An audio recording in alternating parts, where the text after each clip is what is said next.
Excuse me, Mr. DJ. Hey, check this out. We got a great show coming your way. From the ECSI Sports Studios, the #1 sports information program in America, the Breakfast Bankroll, with your host, the sports broker, Jeff Dawson.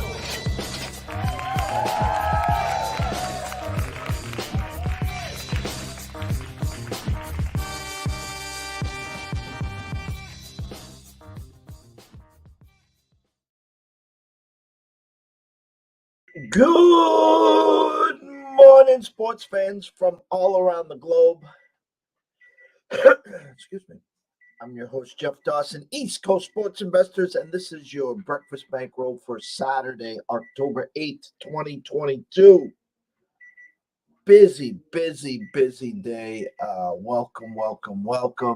Shout out to JB, the ticket at the Vegas Scoreboard Express, for the great intro. We're still here waiting for a couple others if you're listening, but that's okay. Something better than nothing. LOL. We get to welcome back Mr. Scotty Webb this morning. Went through a rough week with Ian, and now tis the season, and I'm not talking Christmas. It's Halloween, and it's his wife's favorite time of year, and he's been getting his home and all decored out. I have some amazing photos and videos, and he's just done an amazing job there. So if you're in the Tampa area, swing by, say hi to Scotty, and get spooked out a little. Baseball yesterday, we took a couple swings at a few series. Again, you have to win two. Obviously, you want to win the first game of these series because you got a free swing in game two if you liked it.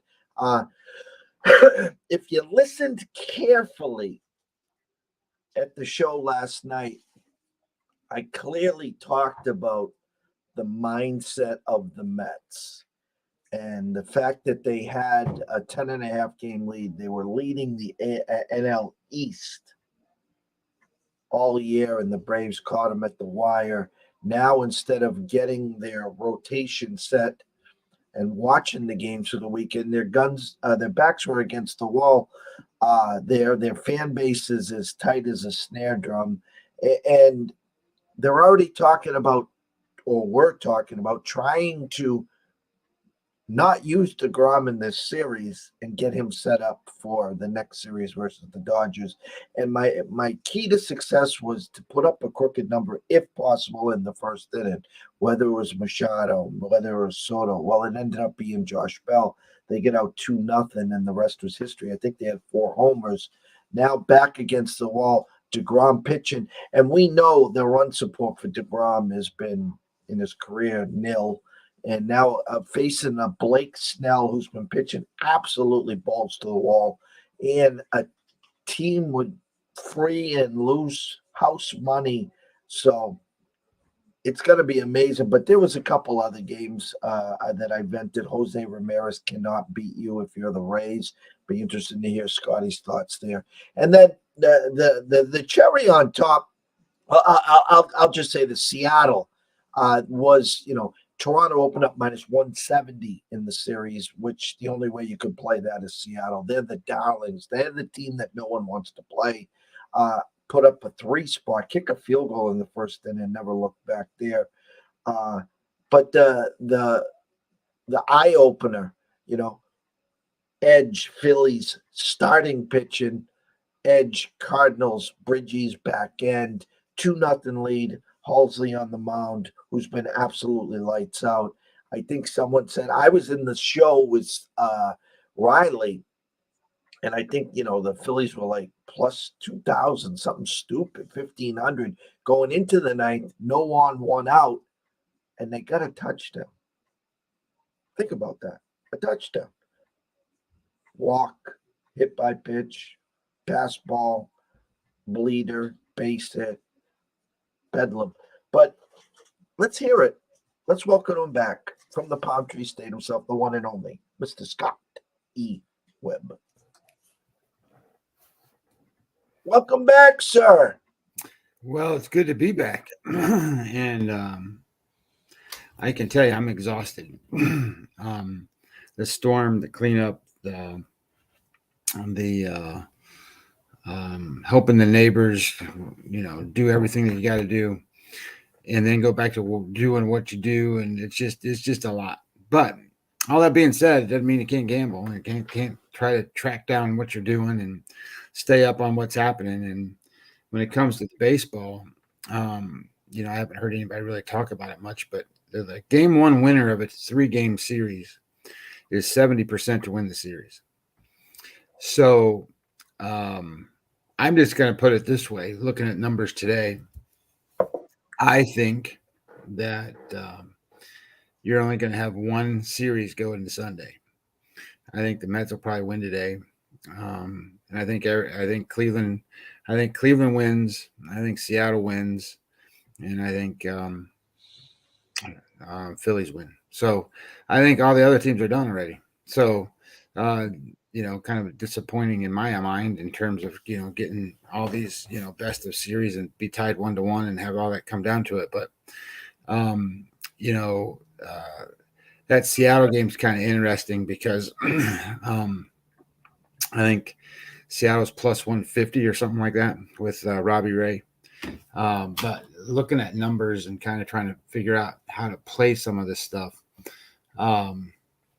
that specific game, the Blue Jays against left-handed pitchers are 12-20. 12-20. That's not very good. And Robbie Ray has been good and bad, but he can be mostly good. So that doesn't mean Kevin Gausman's going to be easy. But I think that this is the spot where Seattle just knocks them out, and Toronto goes home, and Tampa Bay goes home, and then you sit there and go, man, the AL East, boy, those teams are gone already.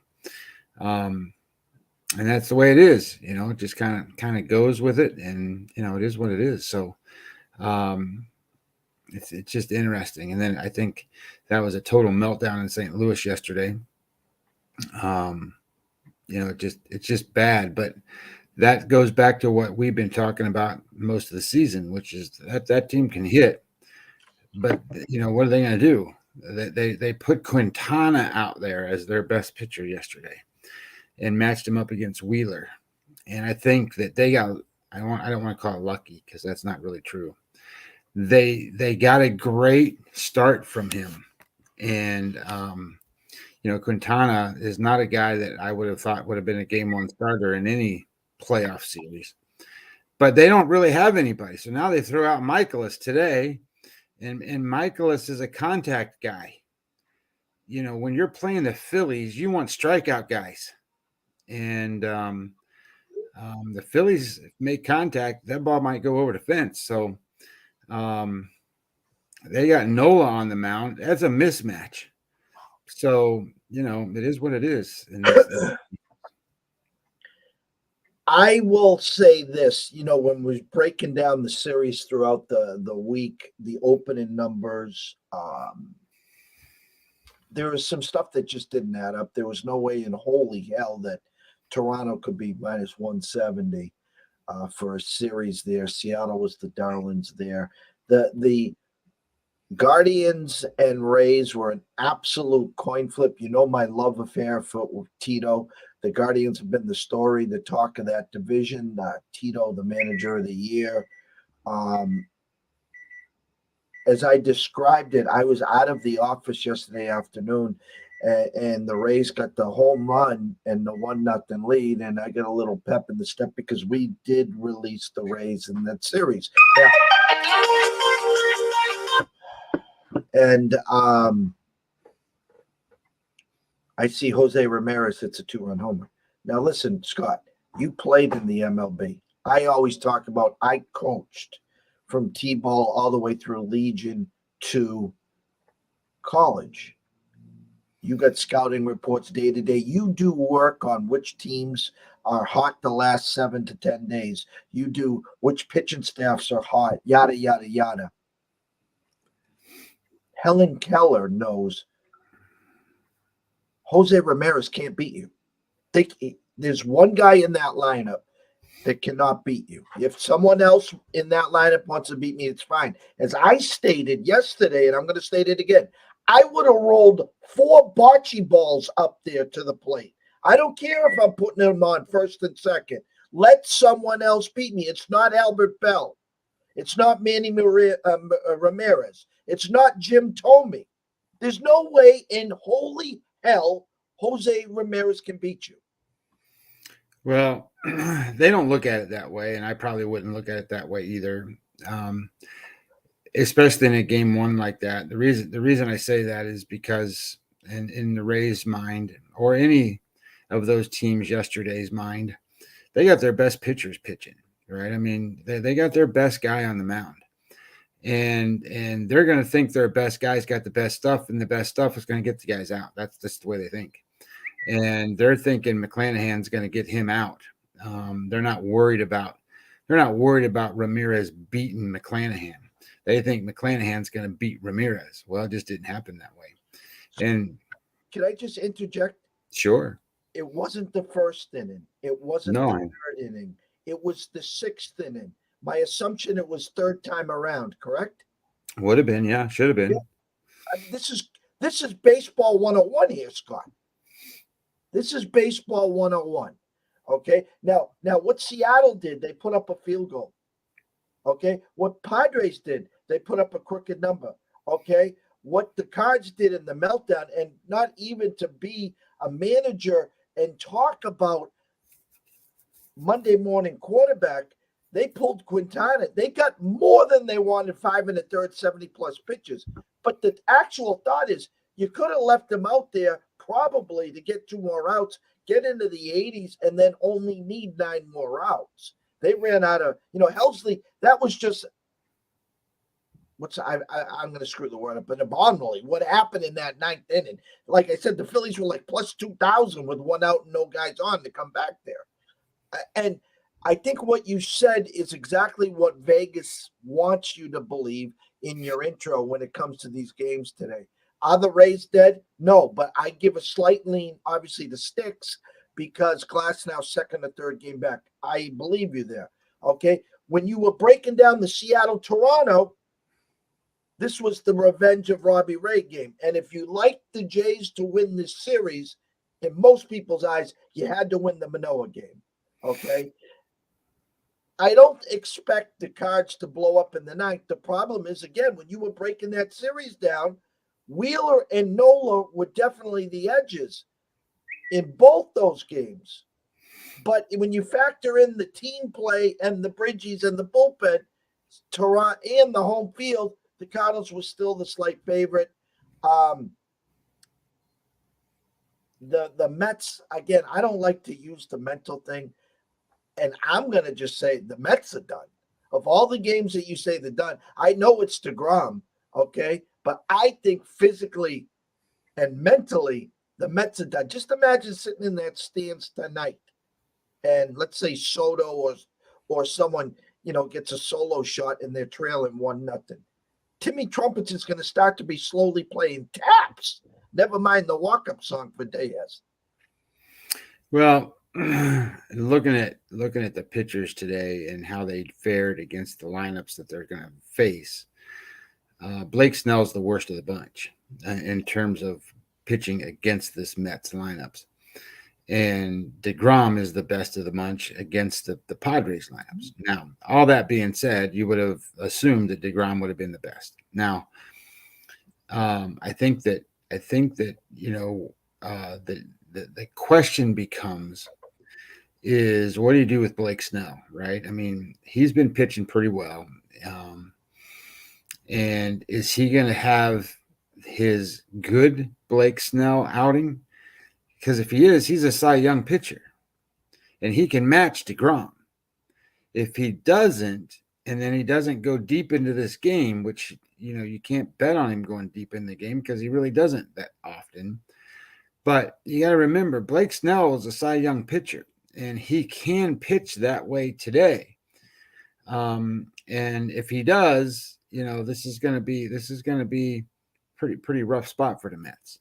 I know you have a memory, and I know Blake remembers when the manager came out in the World Series, and he was heated. I mean, there was, and even the team says thank you. There was no chance in hell. He was unhittable that day. Well, Unhittable. just remember when he did come out of the game, he was behind. He wasn't ahead. So that part of it, I understand that and that was a big deal down here. I mean, and it was a big deal all over the country when they pulled him out of that. But that's what the Rays do, right? They're analytical and they do all that crazy ass stuff, and you sit there and go, "What the hell are you doing?" And then they got guys in the lineup, and you never heard of these guys before, but they're in there for reasons, and they do all these things for reasons. But I went back and looked at Cleveland, because if you really think about what they've done since really the middle of August, they've had to play a pretty tough schedule. They've been playing the Twins and the White Sox all the way down this thing and just beating the shit out of them. They beat the Rays 2 out of 3 games. They played, and then at the end they beat the Royals up pretty bad. But whatever. But they're one of these teams that have been playing playoff games since the middle of August. Maybe a little later, but for 30 days they've been playing games that matter. I don't know that the Rays have been playing games that matter for a long time. They had to beat Baltimore. Okay, well, I mean, we all thought Baltimore was going to not make it, and you could probably play 500 and still be getting to the point where Baltimore doesn't make it. But these games now matter, and they have to change their focus, and that's not an easy thing to do. And I think Cleveland's in that. Okay, I've been playing these games that matter every single day. Well, there's another one, and then you're going to throw McKenzie out there today. And the only thing that bothers me about McKenzie is he gets behind early because he gives up an early home run. It seems like every game, and then they got to come back and win. And if they can't come back and win, then you're in trouble. But Glasnow's pitched 2 games since he's come back. He's pitched 6 2/3 innings, gave up 4 hits, 1 run. He's been good. The issue is he's not. I mean, that's 3 2/3 innings, the most he's pitched. So he's pitched 64 pitches, I think, is the most he's thrown. But here's the interesting piece. The 2 games that he pitched, one of them was against Cleveland. They've already just seen him. So it's not like he's going to, be somebody they haven't seen all year because, he was hurt and all that stuff. They just saw him. So that's an advantage to Cleveland. And I think McKenzie, obviously Tampa Bay just saw him too, but I think that McKenzie sticks. I think he's going to do pretty well today. And I think Glasnow goes 4 innings, maybe 4.5. Maybe he gets to 5. I don't know. Maybe they try to stretch him out, but I don't think so. I think they got the number 80 circled. Tyler, Probably. Can you get us 80? Can you get us 80? That's all we want. Can you get us 80?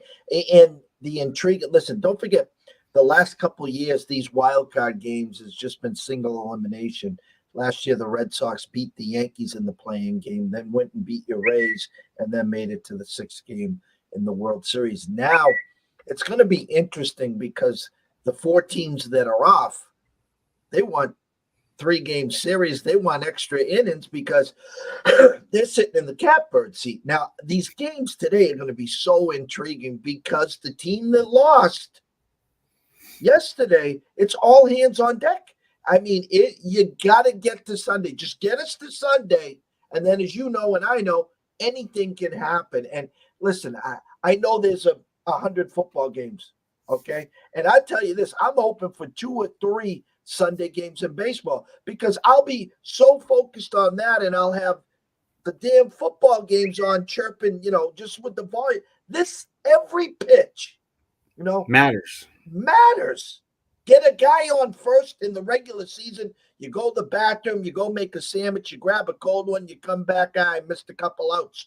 You get a leadoff walk in the top of the first, you're on pins and needles.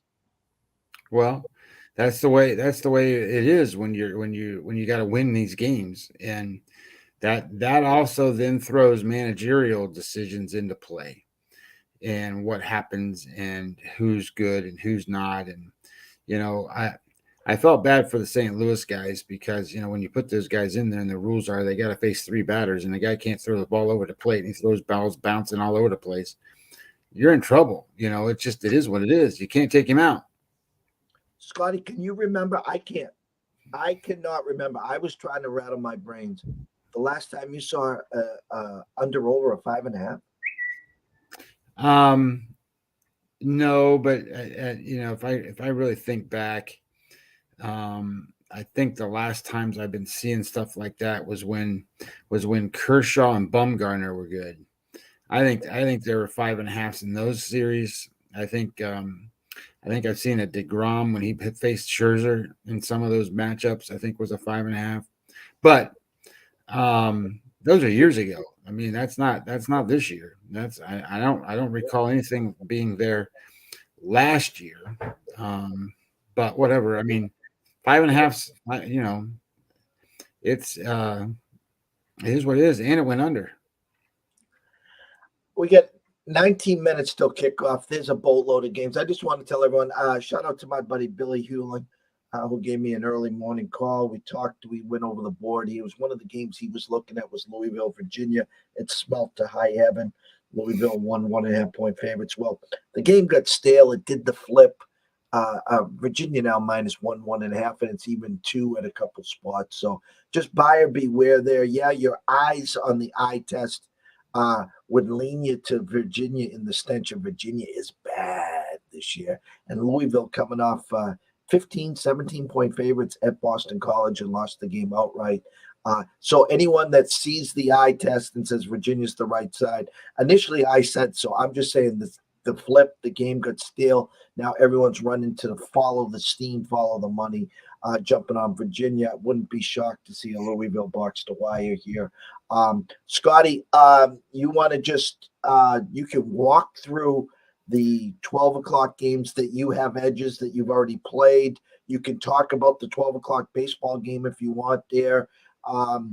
It's been a while, so the stage is yours. Well, why don't we just do this? Because there's 8 million things you can talk about.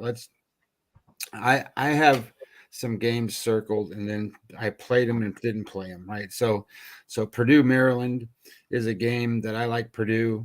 The money started, the game opened, I think it was 5. It's down to 3. But it's been 3.5 most of the week.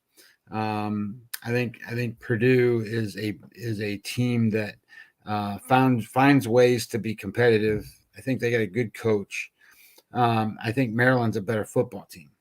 So data-wise, numbers-wise, Purdue should be very good here. But I also don't like Purdue off a big win from last week. So I skipped that game. I passed on that one. Buffalo, Bowling Green was a game that I had on my plate. I liked Buffalo when they were a dog. Then it flipped to a favorite. Now that people are piling on Buffalo. I think they're up to -2.5 maybe. I don't know if it got any higher than that.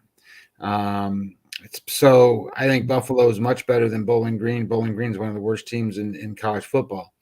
So I just backed off of that one. Now, this one I find very interesting because I did play it.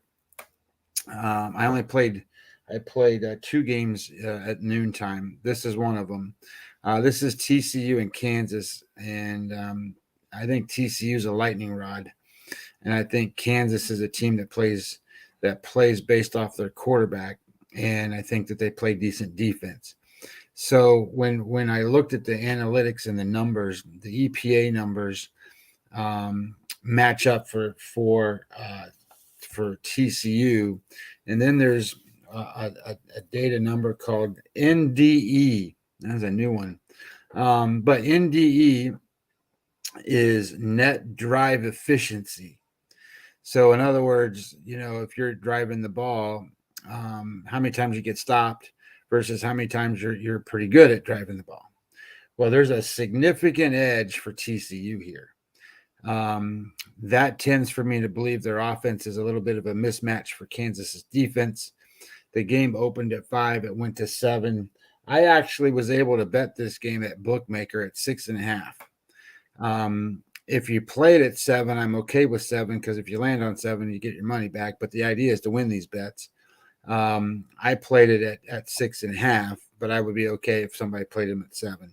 I think it's a possibility if you look at this, TCU can score a lot of points, and they play good defense. So they could run if somebody's going to blow out a team, it ain't going to be Kansas blowing out TCU. It's going to be the other way.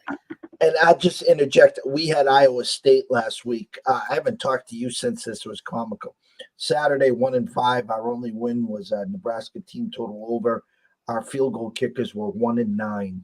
1 for 9, excuse me. And the Iowa State guy missed 3 to cost us the winning I was coverage. on Iowa State. Yeah. And of course, we start last night with a team total.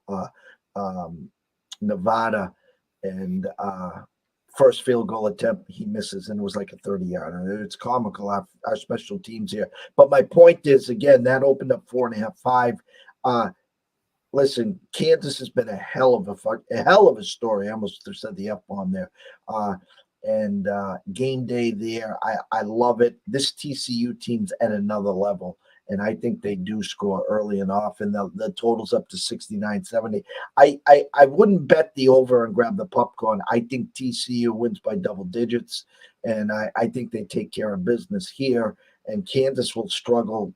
I think their team total was 30, but I love where your eyes are there.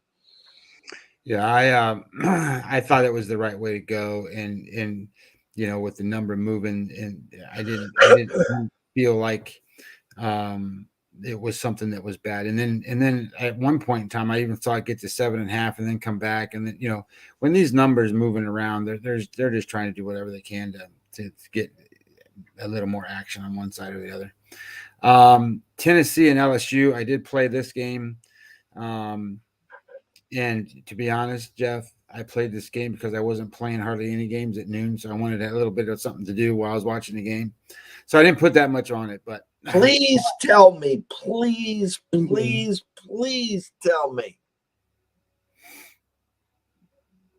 you're not on Tennessee. Well, I played Tennessee. And now here's why I played Tennessee. I played Tennessee because one of the things that I do in grading teams is I grade their quarterbacks. And the kid for LSU grades out, 70th, something like that, out of 131 schools. And the kid for Tennessee grades out, top 10, top 15. So my thoughts is I need a playmaker. I wanted a playmaker. I don't have to cover. I got to cover 2.5 points. I think Tennessee's defense is good enough. I don't think LSU's offense is that great. And so anyway, I took 2.5 to cover that spread. Just to be honest, I didn't play very much money on it at all. But I just did it to have something to do, to be honest.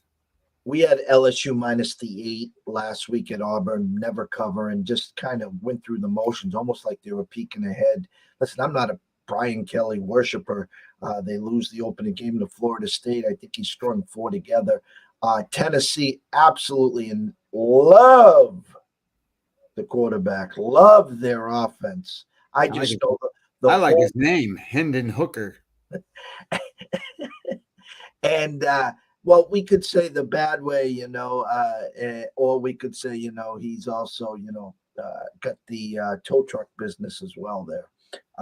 But with that said, I know a lot of people in the lanes that are on this side. And I always say it this way. If you had LSU last week, minus 8, they're gift wrapping you a field goal here. It's supposed to be a high scoring game. Listen, I'm rooting for you. Don't get me wrong. I don't have an iron in this fire, but I personally think LSU's the right side. I hope I'm wrong. I don't have much of an iron in the fire, to be honest. I didn't think I was going to play TCU until I found out I could get them at 6.5. And then I'm like, okay, whatever. I'm going to play them at 6.5. So I played that. So I didn't really have anything planned for the morning games. And then because I like Oklahoma's number today, 8, 8.5, 9. It just keeps getting bet up. And I get it. Texas is a better football team because they play better defense than what Oklahoma does. But this could be a up and down the field, just score kind of game too. And it's a rivalry game. So I like the points in the rivalry game, but I passed on that one. And the one that I really was confused on was Mississippi State. I wanted to play Mississippi State against Arkansas because I knew the Arkansas kid quarterback, who's almost their whole team, is injured and likely not going to play today. Go ahead. I thought I got an update, and I didn't take a snapshot of it. I thought he was playing. Believe it or Well, he not. might. That was kind of a weird thing. And then I was like, you know what? I am so over Mike Leach. I just am. I like him as a dog. I don't like him as a favorite because there's something about him going out trying to rack up points and do different things. I liked him a couple weeks ago. I played him against. I think he played somebody that was out west. I don't remember who it was, and he did pretty well. And we covered that. But I also played him at another time, and once things go bad for him, he doesn't make the adjustment to fix it. So I don't like that. I had what you're talking about. We had the team total. I think I was on my way back from Vegas. I was actually, and we got the team total there. We have the team total again over today. It's 33 and a hook. Arkansas, 2 weeks ago, double doink loss to A&M, and then in comes Bama.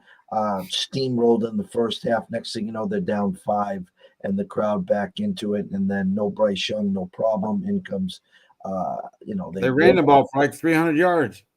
My point is, if ever there was going to be a flat spot, I think it's here for Arkansas, and I think Leach is early and often. Now, listen, you're talking to someone that could not pick a winner at high noon if I had tomorrow's newspaper. I am being honest with you, whether it's college football or college basketball. I have the worst damn luck at noon. I'm trying to break the jinx today with Mississippi State team total over 33 and a half. I like the Mississippi State. I think they play great defense too, and I think Arkansas is very one-dimensional. They run that quarterback, and if that quarterback, he's everything for them. And I don't think Arkansas plays good defense. So I think Mississippi State is the right side, but it's getting to be a pretty high number. So, and that's it for the noon games. I played Duke against Georgia Tech at 3:30.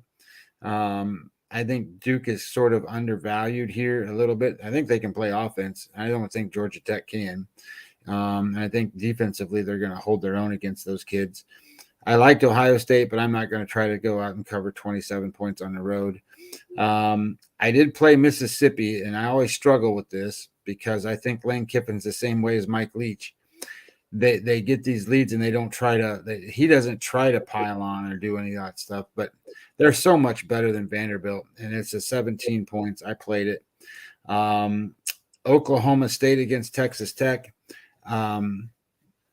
I like Texas. I like Oklahoma State when it's smaller than having to cover 10 points or whatever. I think Oklahoma State's a better team, but I passed on that game. I think Gundy's the same way. He's weird that way with those guys. And I played Toledo in the 330-ish range at -5 today. I think Toledo plays Northern Illinois, and I think Toledo's a much better team than Northern Illinois. And then I played one more, which was UAB. I played UAB against Middle Tennessee. I think Middle Tennessee is one of the worst teams, and I think UAB plays such great defense that the Middle Tennessee is going to have struggle scoring points. That line got to 10. It was 9.5. I ended up playing them at 9.5. And then late games or after evening games, I liked NC State, but I didn't play them. I liked Wake Forest, but I didn't play them. The numbers are getting out of control. At 14.5 now up to 17. I think they can beat them. I did play Air Force today. I think Air Force can move the ball all over Utah State. I got -10, but I saw -11s out there. And that tells me that people aren't afraid of that key number 10. They're going to bet them over anyway. And then some of the other ones at night. I played James Madison. People probably don't even know who they are too much because they just got their Division One thing this year, but they're really good. And I got them -11. It's another one of those where they're moving the number and it passes the key number. So I'm not too worried about it that maybe they're win by 14 or something. And then I played Boise State tonight. I think Boise State found something in the second half of that game last week. I was having a heart attack at the beginning of the week because I'm like, holy shit, this team's going to beat the hell out of the other team. And then they didn't score any points. And I'm like, they didn't score none. And then all of a sudden they scored like 35 points in the second half. And that was the biggest explosion from that team. They changed their quarterback. They changed the offensive coordinator. They've done some different things to make that team a little better. And they played Fresno State. Fresno State's been really weak this year. So I like that matchup. And then the one that I think might screw up everybody's, I took BYU tonight plus the 4 points against Notre Dame. I was just trying to scan the globe for you. The James Madison, we had them earlier this year, +6 and +220 at App State, got down by 3 scores and came all the way back and won that game. I like James Madison. Just going through some of your plays, one that smells to high heaven? Duke and Georgia Tech. Yeah. To high heaven. Now, we witnessed it last night with the Colorado State game at Nevada. Colorado State had been one of those putrid teams, and they end up going into Nevada and beating them. I don't know. What's the record for Duke? Duke's about 500. Aren't they above 500? They did get like one game, maybe. I mean, I think they might be one game above 500. Whacked last week, I thought. Didn't they have a big game and they got whacked? I'll tell you why I played them. Hold on, let me pull up my numbers if I can find them real quick. There's Georgia Tech is one of those wretched teams. They've already fired their coach. I kept saying let Georgia Tech play Colorado, the winner plays Nebraska. I mean, that's how bad they had been. I agree with that. I think some of these games are kind of rough. Like Toledo, I think is going to be just pretty gold today. Kent State's really good too, by the way, in the MAC. After playing all those big schools and getting their ass handed to them, now they're playing. Here's Duke. This is it. So EPA, right? So that's a lot of the stuff So EPA, Duke's number 10 passing the ball. The defense for Georgia Tech is number 96. The rush offense for Duke is not that great, but it's middle of the pack. I mean, 73rd. They're going to face the 102nd defense today. So flip the side around, and you got Georgia Tech passing the ball 102nd.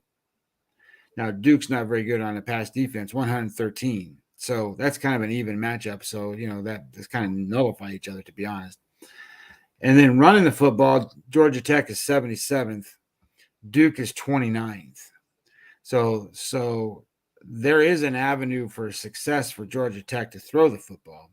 But I think Duke can do all kinds of different things. Now, here's a couple of things that I don't think people really play too much mind to, but they probably should.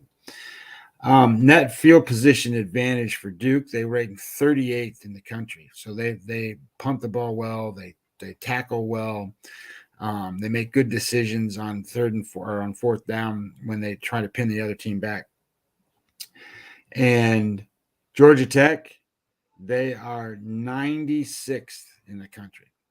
That's an edge to Duke that nobody's talking about. I mean, it is. And I'm not knocking the play at all. I just, one of those, again, and it's funny. I'll flip the gear for you. NFL last week. I mean, Dallas -3 against Washington. Me being a market guy and I can smell a bad line when I see it. And Dallas goes parks the wire and all the public in the squares are on Dallas. I know they got the better defense. I know it's Carson Wentz. I know all that. Then why'd the line open at 3? So my point is, again, here, you're absolutely spot on. Georgia Tech, Calvin Johnson isn't one of the wideouts, and they can't throw the ball. And it looks like the number should be a lot higher. And there's a handful of them out there. If you found 6 stench games and played all 6, you'd probably go 3-3. So just which Yeah. you were.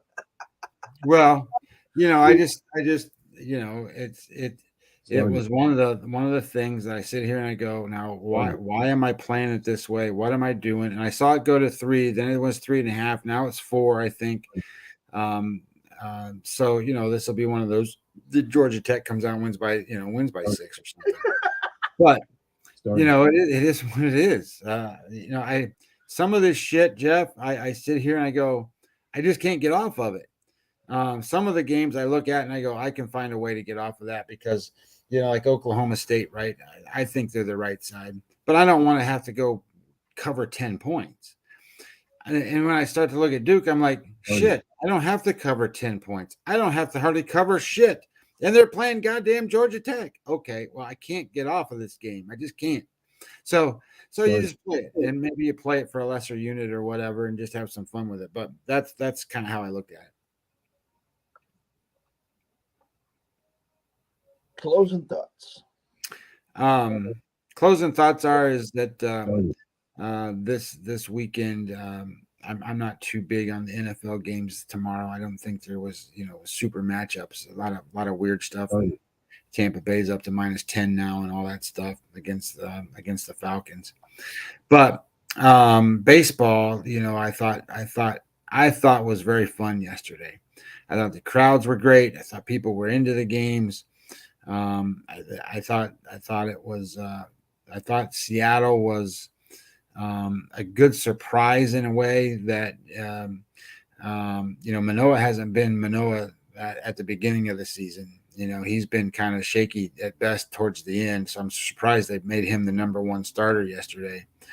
What if Gosman pitched yesterday and made it a little more competitive? But I think Toronto is one of those teams that is filled full of young stars that just don't know how to do it yet. Like they just, for whatever reason, they just can't put it all together. And Vladdy Jr., he puts up numbers, but he doesn't carry that team. I think Bichette carries that team more than Vladdy Jr. carries that team. And in my mind, if Bichette's going to be the guy that carries the team, you better start putting more people in there. Chapman's there, but he's not. How do we say that? He's not Austin Riley. You know what I mean? He's not like the Braves third baseman. Sure, he plays great defense. But he bats like 230 now and 240 and hits 25 home runs. So Springer hasn't been enough. So and I thought they had enough pitching, but they don't. Can I interject because it's been a week since we talked, and I'm not going to play Monday morning quarterback here.